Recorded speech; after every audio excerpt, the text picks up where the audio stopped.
ডেডলাইনের আগেই শুনানি শেষ। আগামীকাল ছিল শেষ দিন শুনানির, আজকেই শেষ বলে ঘোষণা করল নির্বাচন কমিশন। সরাসরি চলে যাব প্রতিনিধি সোমরাজের কাছে। সোমরাজ, কিভাবে একদিন আগেই শেষ হলো, নির্বাচন কমিশন কি দাবি করছে?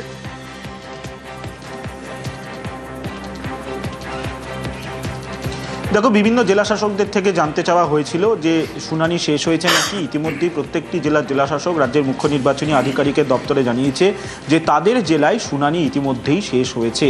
অর্থাৎ গত শনিবার রাজ্যের মুখ্য নির্বাচনী আধিকারিকের দপ্তর থেকে প্রস্তাব পাঠানো হয়েছিল জাতীয় নির্বাচন কমিশনে যাতে শুনানির সময়সীমা 1 সপ্তাহ বাড়ানো হয়। কারণ দেখা গেছিল যে পরিসংখ্যান এসেছিল কয়েকটি বিধানসভার শুনানি বাকি ছিল, যেখানে দেখা যাচ্ছিল 12 থেকে 13টি বিধানসভার শুনানি বাকি রয়েছিল গোটা রাজ্যে, যার মধ্যে দক্ষিণ 24 পরগনার জেলারই 7টি বিধানসভা ছিল। সেই বিধানসভাগুলি শুনানি করার জন্য আরও সময়সীমা প্রয়োজন, 7 দিন সময়সীমা প্রয়োজন বলে রাজ্যের মুখ্য নির্বাচনী আধিকারিকের দপ্তর থেকে প্রস্তাব দেওয়া হয়েছিল। সেই প্রস্তাবে সাড়া দিয়ে জাতীয় নির্বাচন কমিশন 7 দিন সময়সীমা দেয়, যে শুনানির সময়সীমা আগামীকাল শেষ হওয়ার কথা ছিল। কিন্তু তার আগেই আজ বিকেলের মধ্যেই শুনানি শেষ হয়ে গেছে। প্রত্যেকটি জেলা শাসক তথা ডিস্ট্রিক্ট ইলেকশন অফিসারদের থেকে সেই রিপোর্ট রাজ্যের মুখ্য নির্বাচনী আধিকারিকের দপ্তর পেয়েছেন। যদিও আগামীকাল শেষ হচ্ছে সময়সীমা, কিন্তু তার আগেই রাজ্যে এসআইআর এর শুনানি শেষ হয়ে গেছে। যাদেরকে শুনানির নোটিশ দেওয়া হয়েছিল, অর্থাৎ যারা বিএলও মারফত নোটিশ পেয়েছিলেন, তাদের সবার শুনানি শেষ হয়েছে। সোমরাজ, এছাড়াও 1,40,000 অবৈধ ভোটার পাওয়া গেছে যারা কোনো নথি দিতে পারেননি। তার মানে 58 লক্ষ বাদ, তার সঙ্গে এই 1,40,000, এবং শুনানি প্রক্রিয়া শেষ হওয়ার পরেও কি আরও বাদ যাবে? কারণ নথি যাচাই হবে তো আবার, নাকি?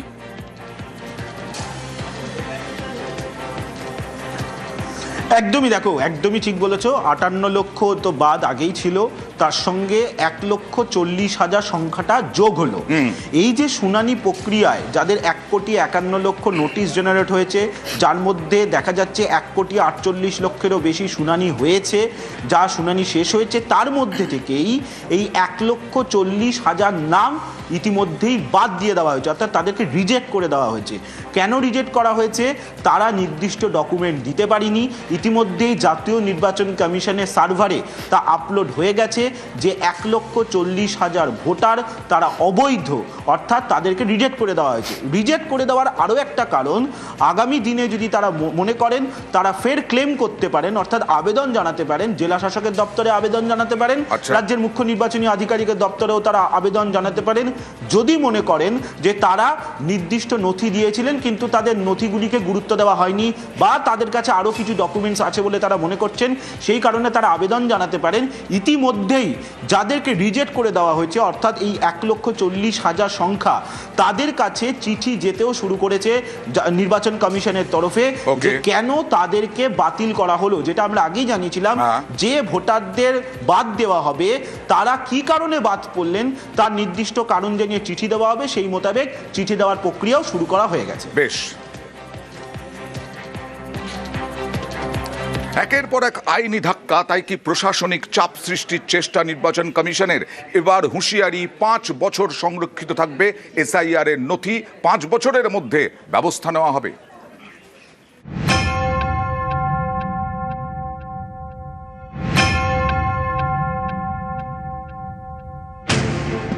এসআইআর নিয়ে আইনি যুদ্ধে একাধিকবার ধাক্কা খেয়েছে নির্বাচন কমিশন, তাই কি এবার প্রশাসনিক চাপ তৈরির চেষ্টা?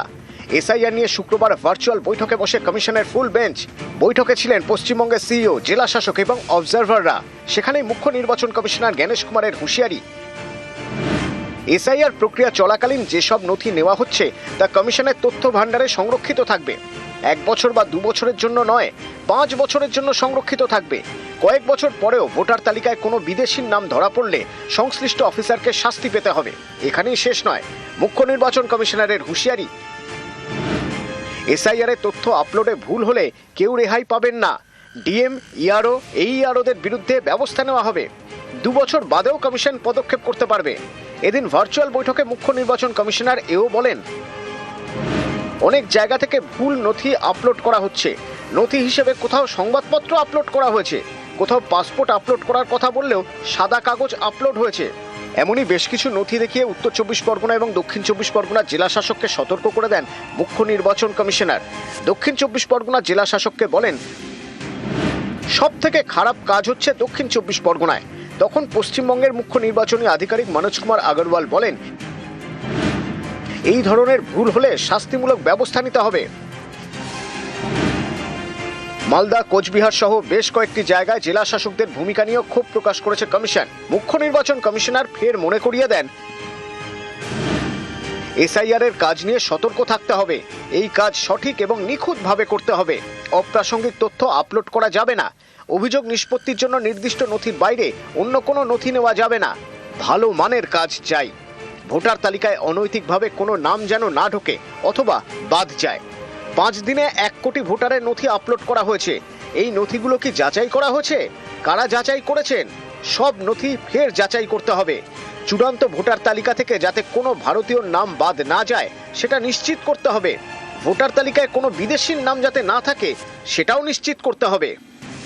এসআইআর প্রক্রিয়ায় একের পর এক ভুল নথি কেন আপলোড করা হচ্ছে তা নিয়ে কার্যত ক্ষোভ প্রকাশ করলেন দেশের মুখ্য নির্বাচন কমিশনার জ্ঞানেশ কুমার। তার সাথে এও বুঝিয়ে দিলেন কোনো অফিসারই জাতীয় নির্বাচন কমিশনের হাত থেকে রেহাই পাবেন না যদি তিনি ভুল করে থাকেন।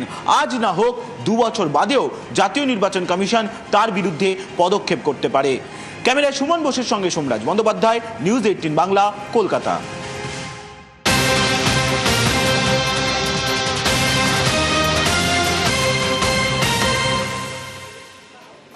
মুখ্য সচিবকে তলব করা হয়েছিল নির্বাচন কমিশনে। একাধিক প্রশ্নের মুখে, কমিশনের একাধিক প্রশ্নের মুখে মুখ্য সচিব নন্দিনী চক্রবর্তী। কথা বলবো প্রতিনিধি মৈত্রেয়ীর সঙ্গে, কি কি প্রশ্নের মুখোমুখি হতে হয়েছে। দেখো, এখনো পর্যন্ত আমরা সূত্রবার্তা যেটা জানতে পারছি যে রাজ্যের মুখ্য সচিবকে এই প্রশ্নের মুখে পড়তে হয়েছে যে গত বেশ কিছু দিন ধরে বেশ কিছু নির্দেশ কমিশনের সেটা অমান্য করা হয়েছে এবং সেই নির্দেশ যথাযথভাবে মানা হয়নি রাজ্যের তরফ থেকে। এবং সেই নির্দেশ কেন মানা হয়নি সেই প্রশ্নের মুখে আজকে মুখ্য সচিবকে পড়তে হয়েছে। মুখ্য সচিবের তরফ থেকে যদিও তার ব্যাখ্যা দেওয়ার চেষ্টা করা হয়েছিল, কিন্তু সে কথায় খুব একটা লাভ হয়নি বলেই কমিশন সূত্রে আমরা খবর পাচ্ছি। এবং একই সঙ্গে কিন্তু এই বিষয়টিও আবারও তাকে মনে করিয়ে দেওয়া হয়েছে যে আগামী মাসেই নির্বাচনের নির্ঘণ্ট ঘোষণা হয়ে যেতে পারে এবং তারপরে কমিশনের হাতেই গোটা অ্যাডমিনিস্ট্রেশন থাকবে।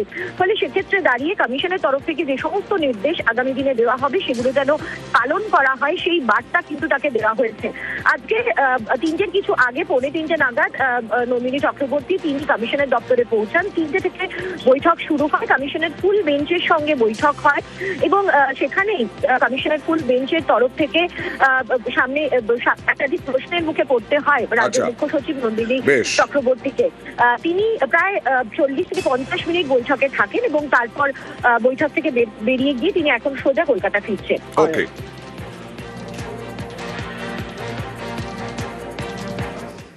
ভোটারকে অপহরণে গ্রেফতার বিএলও। 9 ফেব্রুয়ারি থেকে বাদুড়িয়ায় এক যুবক নিখোঁজ, আর তাকে অপহরণের অভিযোগ উঠল। এক ARO পরিচয়ে ভোটারকে ফোন করে তলব।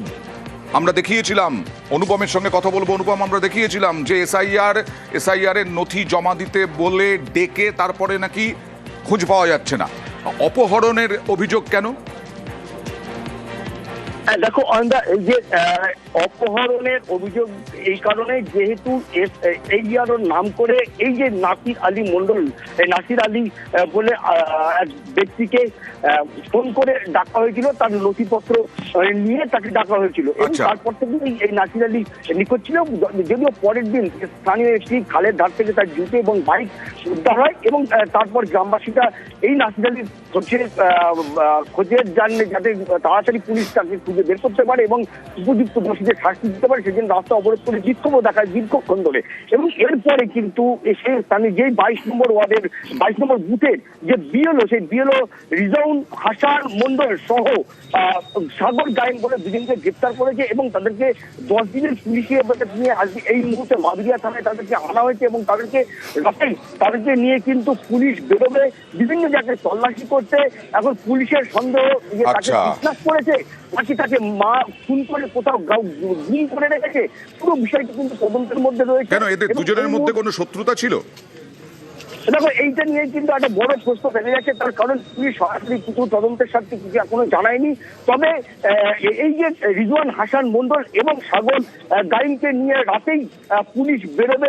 ঘটনাস্থলে বাইকটাই পাওয়া গেছিল, রাতেই ধৃত বিএলও কে নিয়ে ওই যুবকের খোঁজে বেরোবে পুলিশ। 3 দিন ধরে নিখোঁজ আমার কাকা, তাকে খুঁজে পাওয়া যাচ্ছে না। এসআইআর এর ফর্ম ভুল এই বলে তাকে ডেকে নিয়ে যাওয়া হয়েছিল। ফোন করছে 8:30টার দিকে, কাকার ফোনে সুইচ অফ। চাইছি যেন আমার কাকাকে খুঁজে পায় আর পুলিশ যাতে সঠিক তদন্ত করে আমার কাকাকে উদ্ধার করে। রাজ্যে ভোটের আগে নয়া কৌশল বিজেপির, এবার গোপন ফর্ম বিলি বাংলার মন বুঝতে। বাংলার বিজেপি প্রার্থী বাঁচতে এবার গোপন ফর্ম।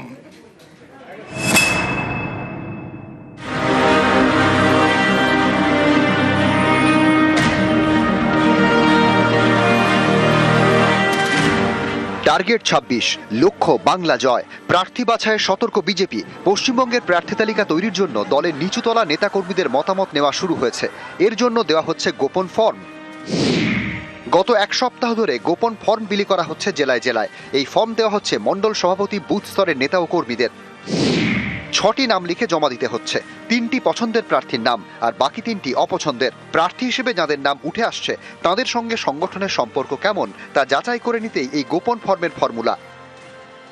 ভারতীয় জনতা পার্টি সবসময় ভারতের জনতার কথাকে মান্যতা দেয়। ভারতবর্ষের সবকটি প্রদেশে যেখানে যেখানে আমরা আছি সেখানে মানুষের কথা ভেবে, মানুষের সঙ্গে কথা বলে জনতার সরকার সুপ্রতিষ্ঠিত হয়েছে। এখানেও তাই হচ্ছে। আমরা মানুষের সঙ্গেই আছি। যে 3 থেকে 77 যে উত্থান, সেই উত্থানেতেও আমরা মানুষের আশীর্বাদ নিয়েই চলেছি। সবাইকেই গুরুত্ব দেওয়া হয়েছে। বিজেপির যারা কর্মী, বিজেপির যারা নেতা, তারা কোনোদিন এই নিয়ে ভাবেনি। আমাদের লক্ষ্য দিন বদলের। 2021-এর বিধানসভা ভোট এবং 2024-এর লোকসভা ভোটে এ রাজ্যে স্বপ্ন ভঙ্গ হয়েছে বিজেপির। পর্যবেক্ষকদের একাংশের মতে এই 2 ভোটেই প্রার্থী বাছাইয়ে বেসরকারি সংস্থার সমীক্ষার ফলকে গুরুত্ব দেওয়া হয়েছিল। বুথ স্তরের নেতাকর্মীদের মতামত সেভাবে নেওয়াই হয়নি। এর জেরে নেতৃত্বের সিদ্ধান্ত এবং সংগঠনের পছন্দের মধ্যে তফাৎ থেকে যায়। এই ছবিটা এবার বদলাতে চায় বিজেপি। নিচুতলা নেতাকর্মীদের মতামতকে গুরুত্ব দিয়ে তাই গোপন ফর্মের ফর্মুলা। সংকল্পপত্র থেকে আগামী নির্বাচনের প্রার্থী বাছাই, সকল ক্ষেত্রে এবার বঙ্গ বিজেপি অনেকখানি সংযত এবং সব দিক থেকেই দেখা যাচ্ছে বিজেপি নিচু তলার কর্মী সমর্থকদের অনেক বেশি করে গুরুত্ব দিচ্ছে। তবে আগামী নির্বাচনের আগে বিজেপির একাধিক পদক্ষেপ নির্বাচনের ভোট বাক্সে কতখানি প্রভাব ফেলে সেটাই এখন দেখার। ক্যামেরায় গোপালের সঙ্গে সুস্মিতা, নিউজ 18 বাংলা, কলকাতা। বিনা দোষে জেলে পাঠায়নি শুধু হামলাকারীরা, চোখের বদলে চোখের হুমকিও দিয়েছিল হামলাকারীরা মাত্র 9 বছরের একটি সন্তানকে। আমার 9 বছরের ছোট ছেলে, সেদিনকে তাকে ফরমান মণ্ডল সে হাত ধরে টেনে নিয়ে, ওই তোর ছেলে আছে, ধর ন্যায়, ওর চোখ দূর তুলে নি। এইবার সেই ছেলেকে ফোন করলাম, তো সে বলছে আমি এখন বাড়ি যাব না, গেলেই আমার চোখ তুলে নেবে।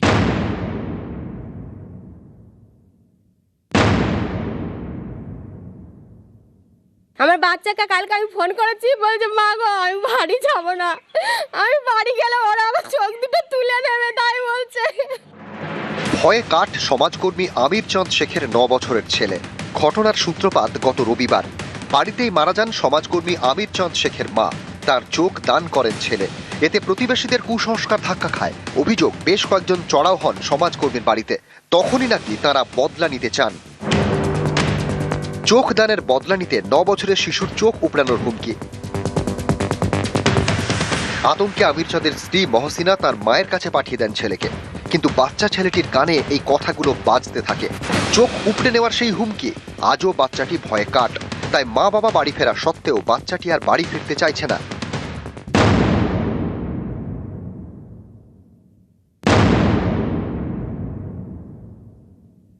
এখনো আতঙ্কিত আছি।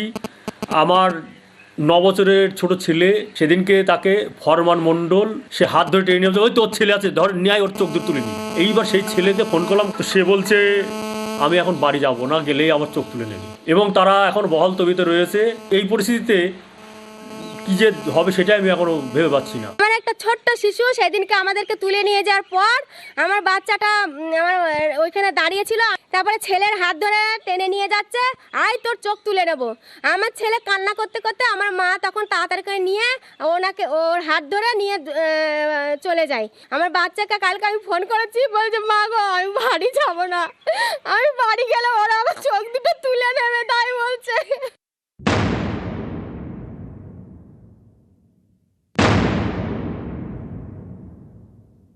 একটা 9 বছরের বাচ্চার সামনে যদি সমাজ এই রকম ঘটনা ঘটায়, তার মনে কিন্তু চিরস্থায়ী একটা দাগ কিংবা একটা রেখাপাত হয়ে যায়, এবং সেইটা মোছা কিন্তু সারা জীবনে অনেকের কাছে সম্ভব না হতে পারে। এবং এখান থেকে আজকে তো ভয় পাচ্ছে, কিন্তু পরবর্তীকালে বড় রকমের মানসিক রোগ, anxiety disorder, post traumatic stress disorder, depression, even সাইকোসিস পর্যন্ত হতে পারে। নিউজ 18 বাংলা। শুধু হামলা নয়, একেবারে জেলে পাঠানো নয়, একেবারে চোখ উপড়ে নেওয়ার হুমকি, তারপরেও হামলাকারীদের ব্যাপারে নিষ্ক্রিয় পুলিশ।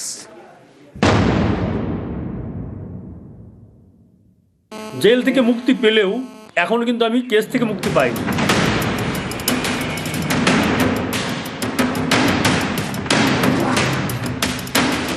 মায়ের চোখ দান করেছিলেন সমাজকর্মী ছেলে। অতি সক্রিয় হয়ে সেই আমির চাঁদ শেখকে গ্রেপ্তার করে কৃষ্ণনগরের কোতোয়ালি থানার পুলিশ। গ্রেপ্তার করা হয় তার পরিবারের আরও 4 জনকে। 3 দিন পর বৃহস্পতিবার আমির চাঁদ সহ পরিবারের সকলেই জামিন পান। চোখ দানের মতো মহৎ কাজ করেও জেল, তারপর জামিন, কিন্তু মামলা থেকে মুক্তি মেলেনি। আমির চাঁদ চান মামলা প্রত্যাহার করা হোক।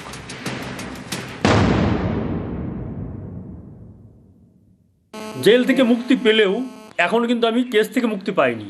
আইসি বলছে না, আমি নাকি কোনো কাগজই দেখাতে পারিনি। তো আইসি আমার সামনেই তো আসলেন না, তো আমি দেখাবো কাগজ? আইসি একবারও তো আমাকে বলবে যে আপনাকে এই ধারা দেওয়া হলো, কোনো কিছুই বলেনি। এখনো আতঙ্কিতে আছি। 10-11 জন যারা অভিযোগ করেছে তাদের এগেনস্টেও কোনো ব্যবস্থা গ্রহণ করেনি, এবং আইসির এগেনস্টেও এখনো কোনো ব্যবস্থা নেয়নি সরকার। জামিন হয়েছে, মামলাটা প্রত্যাহার করা হয়নি, অর্থাৎ তার বিচার চলবে। যে কিসের বিচার, তার দোষটা কি? তাকে নিয়মিত আদালতে হাজিরা দিতে হবে, হেনস্থা চলবে, অর্থব্যয় চলবে, সব কিছুই চলবে। অন্যায় করেছে পুলিশ, অন্যায় করেছে অভিযোগকারীরা, এবং অন্যায় করেছে পেছনে যারা ষড়যন্ত্রকারী। মরণোত্তর চক্ষুদান একটা আইনি প্রক্রিয়া, এবং অঙ্গদান, দেহদান একটা অত্যন্ত সমাজের পক্ষে আজকের দিনে খুবই গুরুত্বপূর্ণ কাজ। গত রবিবার বাড়িতে মারা যান আমির চাঁদের মা রাবেয়া বিবি। তার ইচ্ছে পূরণ করেন ছেলে, চোখ দান করেন। অথচ আমির চাঁদের প্রতিবেশীরা অভিযোগ করেন মৃতের অঙ্গ নাকি বিক্রি করা হয়েছে। এরপরেই অতি সক্রিয় হয়ে আমির চাঁদ সহ 5 জনকে গ্রেপ্তার করে পুলিশ। এর মধ্যে প্রতিবেশীদের একাংশ সমাজকর্মীর বাড়িতে হামলা চালান বলে অভিযোগ। এও অভিযোগ বাড়িতে ঢুকে মহিলাদের শ্লীলতাহানি করা হয়। কোতোয়ালি থানার দ্বারস্থ হন আমির চাঁদের শ্বশুর। 9 জনের বিরুদ্ধে লিখিত অভিযোগ করেন, যার ভিত্তিতে এফআইআর হয়।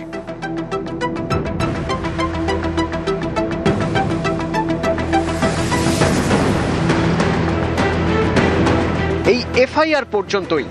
অভিযোগ, এরপর থেকে পুলিশ নিষ্ক্রিয়। হামলা ও শ্লীলতাহানির অভিযোগে 1 জনকেও গ্রেপ্তার করেনি।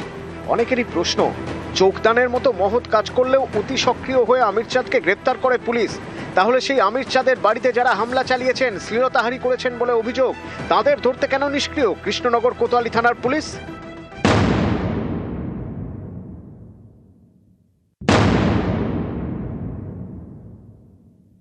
আমরা যে জেলে 3 দিন আমাদের নিরপরাধ ভাবে কাটাতে হলো, কেন কাটাতে হলো আমাদের এই 3 দিন? মানুষ কেউ আগিয়ে আসবে তাকে তার এই চক্ষুদান বা রক্তদান দিতে? কোনো মানুষ কি আগিয়ে আসবে বলেন? কোনো ব্যবস্থা নেওয়া হয়নি। তারা খুলনা ঘুরে বেড়াচ্ছে, তারা এখনো পর্যন্ত আমাদের নামে উল্টো পাল্টা বলে যাচ্ছে। নিউজ 18 বাংলা। এক ত্যাগের গল্প। সমকামী ভালোবাসায় স্বামী সন্তান ত্যাগ। 4 বছর বিয়ের পর স্বামী সন্তানকে ত্যাগ করলেন সমকামী ভালোবাসায়, এবং এই জোর করে বিয়ে দেওয়া হয়েছিল, এরকমটাই অভিযোগ করছেন ওই তরুণী। ভিন রাজ্যের তরুণীর সঙ্গে নতুন ঘর ইন্দ্রাণীর। রামপুরহাট আদালতে ডিভোর্সের আবেদন। ডিসিশনটা নিলাম কারণ আমি একজন সমকামী। আমার বাড়ি থেকে মেনে নেয়নি, আমাকে জোর করে বিয়ে দেওয়া হয়েছিল। যখন আমার বিয়ে ঠিক হয় তখন আমি একটা অন্য মেয়ের সঙ্গে চলে গিয়েছিলাম আমেদাবাদ। তো ওখান থেকে আমাকে আনা হয় পুলিশ মারফত এবং জোর করে বিয়ে দেওয়া হয়। তো আমরা 5 বছর সংসার করলাম। আমি ভাবলাম যে হয়তো আমার কোনো মনের ভুল হতে পারে, এটা আমাকে মানসিক রোগের ডাক্তারও দেখানো হয়েছিল। তো আমি কোনোভাবেই পারছিলাম না থাকতে ওর সঙ্গে। তো এর সঙ্গে আমার 2 বছর আগে পরিচয় হয়। তো আমি ডিসিশন নিই যে ওর সঙ্গে আমি এবার বিয়ে করব, মানে চলে যাব। হ্যাঁ, আজ डिवोर्स फाइल করলাম। তো আমরা মিউচুয়াল डिवोर्स করছি। डिसीजन यही लिया कि इनका डिवोर्स हो गया और हम जा रहे हैं मुजफ्फरपुर, बिहार। तो उसका तो एक बच्चे भी है, फैमिली है। तो क्या होगा, हम दोनों प्यार करते थे। वहाँ पे दोस्त है, वहाँ पे जॉब करेंगे। मेरे घर पे मम्मी पापा भाई बहन। हाँ, मम्मी तो मान गई है, बोल रही है आने के लिए, अभी नहीं जाएंगे। নতুন সংসারের যাত্রা শুরু ইন্দ্রাণী প্রীতির। বীরভূমে স্বামীর সঙ্গে স্ত্রীর স্বেচ্ছা বিচ্ছেদ, মায়ের ভালোবাসার টানে মাতৃবিচ্ছেদ সন্তানের, ব্যক্তি ইচ্ছে বনাম দায়বদ্ধতার টানা পড়েন। আপনার তো একটা সন্তানও আছে, সেক্ষেত্রে কষ্ট হচ্ছে না? অবশ্যই হচ্ছে। বলবো একটাই যে ও ভালো থাকুক, ওর বাবার কাছেও ভালো থাকুক, ও মানুষের মতো মানুষ হোক, এটাই।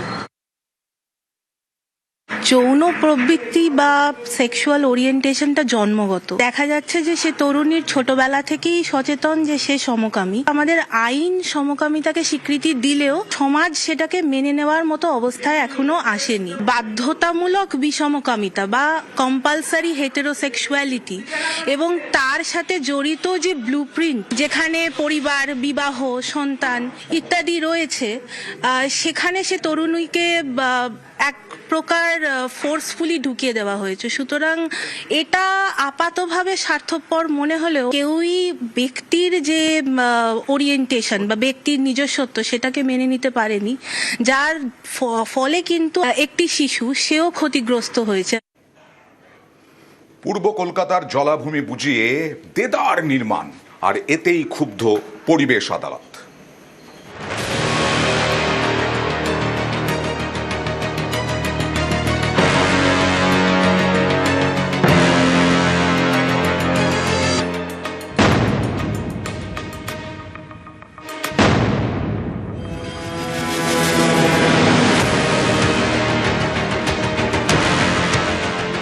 নরেন্দ্রপুরের নাজিরাবাদে পূর্ব কলকাতা জলাভূমির বিস্তীর্ণ অঞ্চল। এই জলাভূমিতেই দেদার বেআইনি নির্মাণ। এ নিয়ে একের পর এক এফআইআর, অভিযোগ, তা সত্ত্বেও কোনো পদক্ষেপ করা হয়নি। বেআইনি নির্মাণের অভিযোগ ঘিরে ফের জল গড়ালো পরিবেশ আদালতে। 2রা ফেব্রুয়ারি মামলা করেন হাওড়ার পরিবেশ কর্মী অঙ্কুর শর্মা। 5ই ফেব্রুয়ারি মামলার শুনানিতে কড়া পর্যবেক্ষণ পরিবেশ আদালতের। পূর্ব কলকাতা ওয়েটল্যান্ড কর্তৃপক্ষ সংশ্লিষ্ট পঞ্চায়েত বিদ্যুৎ সংযোগ দেওয়ার ক্ষেত্রে স্থানীয় প্রশাসন, বিদ্যুৎ পর্ষদের ভূমিকা নিয়ে প্রশ্ন তুলেছে আদালত। আদালতের প্রশ্ন, কেন জলাভূমি ভরাট রোখা যায়নি? কেন আগুন লাগার ঘটনার আগে সতর্কতামূলক ব্যবস্থা নেওয়া হয়নি? 1 মাসের মধ্যে সব পক্ষকে জবাব দিতে নির্দেশ দিয়েছে পরিবেশ আদালত। এই খেয়াদাহা 2 গ্রাম পঞ্চায়েত, যার মধ্যে এই ওয়েটল্যান্ডটা পড়ছে, এর আগেও আমি একটা মামলা করেছিলাম গ্রিন ট্রাইব্যুনালের সামনে, দ্যাট ওয়েটল্যান্ডগুলো বুঝিয়ে কনস্ট্রাকশনগুলো করা হচ্ছে। শুনানি দিন সব ডিপার্টমেন্টের প্রশ্নটা উঠেছে, আর সব ডিপার্টমেন্ট কাছে notice honourable national green tribunal order মধ্যে দিয়েছে কি সব ডিপার্টমেন্ট কাছে নোটিশ ইস্যু করেছেন, আর ওর মধ্যে বলা হয়েছে কি 1 মাস মধ্যে সব ডিপার্টমেন্ট নিজের রেসপন্সটা ফাইল করবে।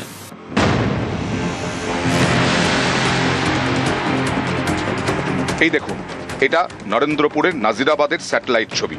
1985 সালে নরেন্দ্রপুরে খেয়াদহ এলাকায় তখন বিস্তীর্ণ জলাভূমি। এরপরে ধীরে ধীরে ছবিটা বদলাতে শুরু করে। জলাভূমিতে ব্যাঙের ছাতার মতো গজিয়ে উঠেছে বেআইনি নির্মাণ।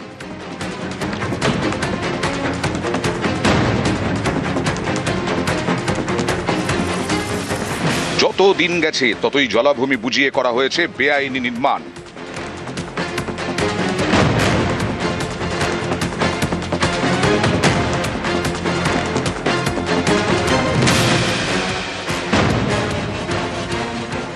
এবার দেখুন 2025-এর ছবি। ভালো করে দেখুন, 1985 সালে পূর্ব কলকাতা জলাভূমি ছিল সবুজে সবুজ, আর এখন 2026-এ সেখানে একের পর এক নির্মাণ। এ নিয়ে 350-র বেশি এফআইআর হয়েছে, তবু কোনো পদক্ষেপ করা হয়নি বলে অভিযোগ। এও অভিযোগ 2021-এর পরে থানায় আর অভিযোগই জানায়নি পূর্ব Kolkata wetland authority. East Calcutta wetland management authority nearly defunct হয়ে গেছে। তারা আছেন কাস্টোডিয়ান, এই ওয়েটল্যান্ডদের কাস্টোডিয়ান, আর তাদেরকে স্পেশালি স্ট্যাচুট ক্রিয়েট করেছে সো দ্যাট এই ইস্ট ক্যালকাটা ওয়েটল্যান্ডকে রক্ষা করবে। কিন্তু আমরা দেখতে পাচ্ছি কি রক্ষা করার কোনো জায়গাই নেই। ওনারা এনক্রোচমেন্ট হয়ে যাচ্ছে, ওনার নো স্টিপে এনক্রোচমেন্ট হচ্ছে, কিন্তু ওনারা কিছুই করছেন না। পূর্ব কলকাতা ওয়েটল্যান্ড কর্তৃপক্ষ সহ একাধিক দপ্তরের ভূমিকা নিয়ে প্রশ্ন তুলেছে পরিবেশ আদালত। হিরণ রায় বর্মন, নিউজ 18 বাংলা।